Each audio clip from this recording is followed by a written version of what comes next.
안녕하세요. 정신분석의 뜰입니다. 대장관계 공부해보는 시간입니다. 지난 시간까지 우리가 코어세 이론 공부했고요. 오늘은 컴버그라는 학자의 이론에 대해서 오늘부터 한번 살펴보도록 하겠습니다. 책은 인격장애와 성도착에서의 공격성이라는 그 책인데요. 자, 책 첫 장부터 욕동과 본능과 정동에 대한 개념 정의부터 컴버그가 해주고 있습니다.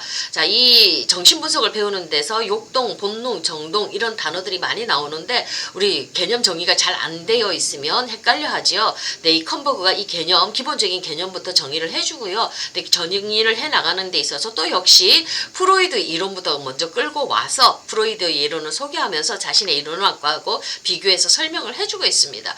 자, 프로이드는 욕동을 심리적인 동기 체계라고 얘기를 했습니다. 그렇지만 이 욕동은 생물학적인 원천을 갖고 있다는 얘기입니다. 본능에서부터 출발되어져 나온다는 얘기입니다. 자, 본능은 우리가 먹고 마시고 그냥 싸면 그게 충족이 되면 끝입니다. 우리에게 심리적으로 어떤 영향을 끼치는 건 아닙니다. 그건 동물도 다 갖고 있는 거거든요. 근데 우리 사람만에게 있는 거는 우리는 정신체계를 가지고 있죠. 우리의 심리와 정신체계를 만들어 나가는 그런 동기체계가 욕동이라는 거. 그렇지만 그거는 생물학적인 원천에서부터 비롯되어진다는 거. 그게 본능은 그냥 충족되어지면 그뿐이지만 자, 이 욕동이라는 것은 심리적인 동기체계라고 이렇게 설명을 하고 있습니다. 그런데 이 생물학적인 원천이 심리적인 동기로 변형되는 과정을 입증할 정보는 부족하다고 프로이드는 이렇게 강조를 하고 있습니다. 자, 프로이드가 말한 그 욕동은 이중욕동 이론이지요. 성과 공격성에 관한 그런 이중욕동 이론에서 욕동이 심리구조 형성과 무의식적인 심리 갈등의 궁극적 원인이라고 이렇게 얘기를 하고 있습니다. 욕동 굉장히 중요하지요. 자, 리비도는 욕동이고요. 배고픈 거는 본능입니다. 자, 프로이드는요, 신체와 정신의 경계선상에 욕동이 존재한다고 봤고요. 자, 욕동은 생물학의 근거한 심리적인 과정이라고 생각을 했습니다. 욕동의 정신적인 그런 욕동의 정신적 표상인 이런 관념과 이 정동을 통해서만 우리가 욕동이 있다는 것을 우리가 알 수가 있다고 이렇게 프로이드가 간단하게 설명을 했고요. 자, 이제 컴버그가 본격적으로 자신의 이론을 이렇게 어떻게 펼쳐나가는지 한번 살펴보도록 하겠습니다. 컴버그는 본능은 위계적으로 조직된 생물학적인 동기체계라고 얘기를 했습니다. 심리학적인 게 아니라 생물학적인 겁니다.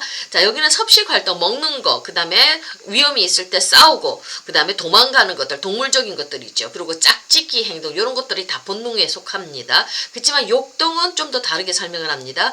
욕동은 위계적으로 상위에 위치한 심리적 동기 체계입니다. 뭔가 마음과 정신에서 뭔가를 할 수 있고 움직일 수 있고 동기를 가지고 해 나가는 그런 어떤 힘, 에너지, 그런 심리적 동기 체계가 바로 욕동이라고 이렇게 얘기를 하고 있습니다. 자, 그에 반해서 또 정동은 뭐라고 설명하는지 한번 살펴보도록 하겠습니다. 자, 정동은 생물학적으로 주어지고 발달적으로 활성화되는 심리생리학적 패턴이라고 얘기를 하고 있습니다. 본능에서 출발한다는 겁니다. 자, 우리 배가 고프면 불쾌하죠.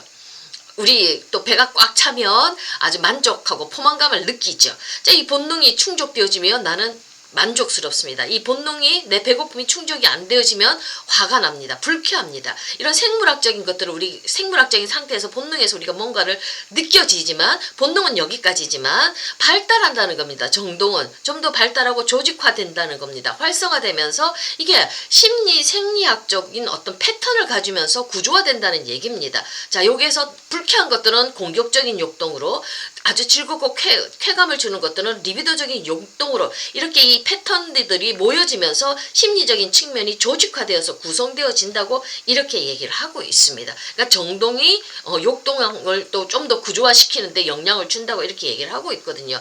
자, 정동이란 생물학적인 본능과 정신적인 욕동을 연결하는 교란과 같은 구조물이라고 이렇게 얘기를 합니다. 그러니까 본능과 우리 정신적인 욕동 요 사이에서 이 두 가지를 연결해 주는 거. 본능에서 출발한 배고픔, 불쾌함의 감정을 느끼면 이것들이 이제 점점 조직화되어서 이렇게 좀 더 리비도적인 측면을 강화한다든지 또 공격적인 욕동을 발달시켜 나가게 한다든지 이런 식으로 상호 영향을 주는 교량 역할을 하는 게 바로 정동이라고 이렇게 얘기를 하고 있습니다. 자, 정동은 쾌락을 주는 보람된 것과 자, 쾌락을 주는 거 아주 기쁘고 좋은 거 있죠. 그런 거랑 고통스럽고 혐오스러운 것에 대한 주관적인 경험입니다. 아이들이 그걸 주관적으로 느끼는 경험입니다. 그게 정동이에요. 자, 쾌, 불쾌, 이게 바로 정동이거든요. 이 주관적 경험이고요. 심리, 생리학적인 행동 패턴이라고 이렇게 정의를 하고 있습니다.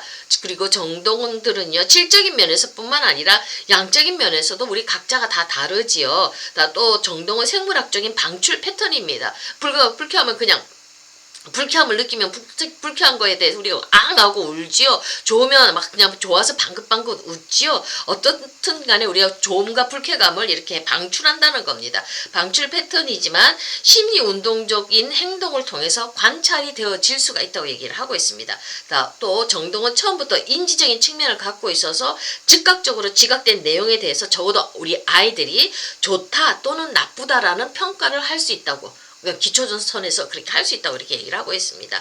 자, 컴버그는요, 이 원시적인 정동과 파생적인 정동을 또 나뉘어 놓습니다.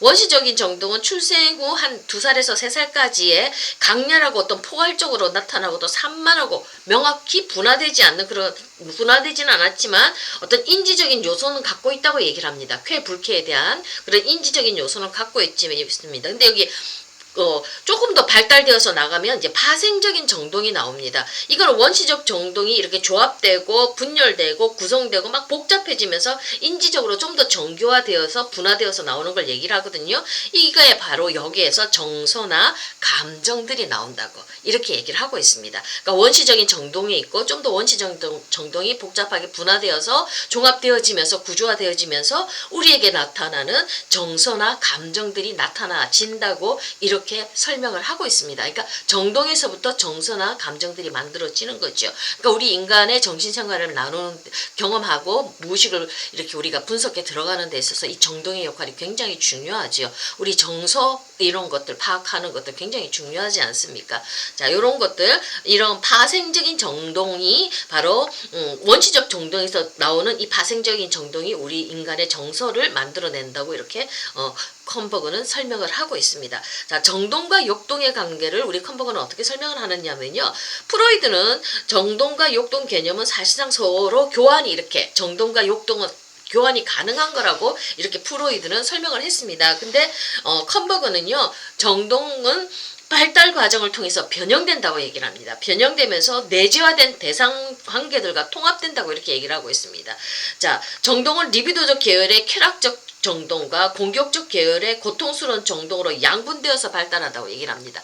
자, 내가 엄마하고 지금 관계를 맺는데 엄마가 밥을 맛있는 거 제때제때 잘 주면 즐거움, 쾌락이 만들어지겠죠. 그게 바로 이제 이 정동, 느낌이 점점 쾌락적인 정동을 만들어내면서 이것이 바로 이게 점점 리비도 욕동 속에서 좀 더 구조화되어지는데 이게 역할을 한다고 이렇게 얘기를 하고 있습니다. 반대도 마찬가지죠.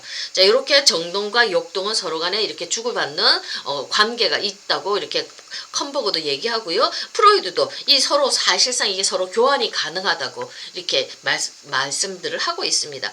자, 정동과 대상 한번 살펴보면요. 동일한 대상에 대해서 엄마지요. 동일한 대상에 대해서 다양한 정동 상태가 존재합니다. 자, 엄마에 대해서 우리는 불쾌감도 느끼고요. 만족감도, 쾌감도 느낍니다. 엄마 한 사람에 대해서. 그리고 그 쾌감을 느끼는 정도의 양의 차이도 다 틀리죠. 각기 다양한 걸 우리가 엄마를 통해서 정동 상태를 경험하게 됩니다. 자, 이렇게 동일한 대상에 대해서 다양한 정동 상태가 존재하기 때문에 정동은 상위 동기 체계계로 이렇게 연결이 되고 변형되어서 이게 성적인 거나 또는 공격적인 욕동을 형성한다고 이렇게 얘기를 하고 있습니다. 무슨 말이냐 하면, 자, 젖을 먹을 때 느끼는 쾌락적인 구강 자극이 있죠. 구강기에 구강 자극이 있습니다. 그런 다음에 또 배변 훈련 기간 동안에는 엄마하고 이제 싸움하면서 권력 다툼하지요. 그렇지만은 이게 엄마하고 관계가 좋아서 이렇게 배변하는 즐거움, 이렇게 그런 쾌락적인 항문 자극을 느낄 때 되면 여기도 쾌락을 느끼게 되죠. 이러면 구강기에서나 항문기에서 이런 쾌감의 자극들을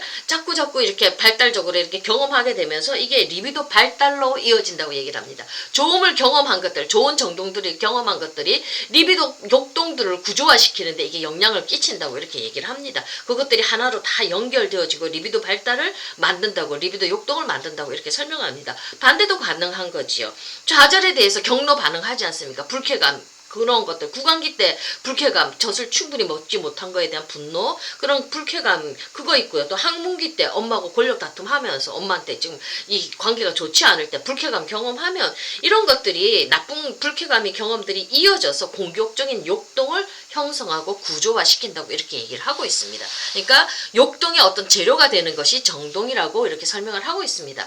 성적 흥분과 경로와 관련된 정동은요, 각각 리비도와 공격성을 구성하는 그런 핵심적인 정동이라고 이렇게 얘기를 하고 있습니다. 자, 그러니까 리비도의 우리 욕동의 어떤 기초적인 재료가 되는 게 정동이 된다고 이렇게 얘기를 합니다.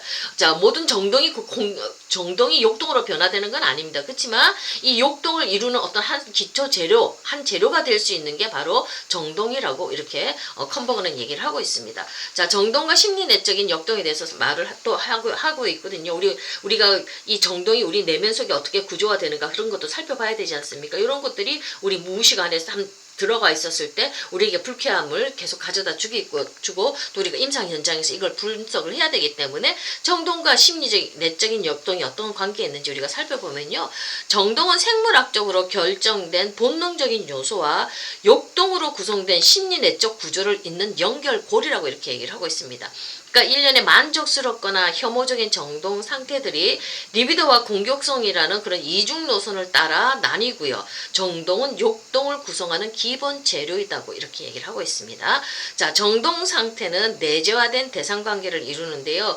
기본적으로 특정 정동의 영향 하에서 특정 대상 표상과의 관계 속에 있는 특정 자기 표상을 포함하고 있어요. 좋은 엄마, 나쁜 엄마 경험하면서 자기 표상도 좋은 자기 표상, 나쁜 표상 이런 것들이 만들어지죠. 쾌와 불쾌감에 따라서 대상 표상도 틀려지고 자기 표상도 틀려지지 않습니까? 자, 정동에 의해서 결정되는 자기와 대상 간의 상호적인 역할 관계는 보통 구체적인 환상이나 소망으로 표현되고요. 간단히 말해서 정동은 욕동의 기초 재료일 뿐만 아니라 욕동의 신호이기도 하고요. 대표자가 되기도 된다고 이렇게 얘기를 하고 있습니다. 그러니까 정동과 욕동의 관계가 굉장히 밀접하지요. 자, 요런 것들을 중심으로 해서 다음에 또 우리 컴버그가 다음 내용을 또 설명을 하는데 오늘은 여기까지 하고요. 다음 주에는 또 다른 내용 가지고 와서 찾아뵙도록 하겠습니다. 감사합니다.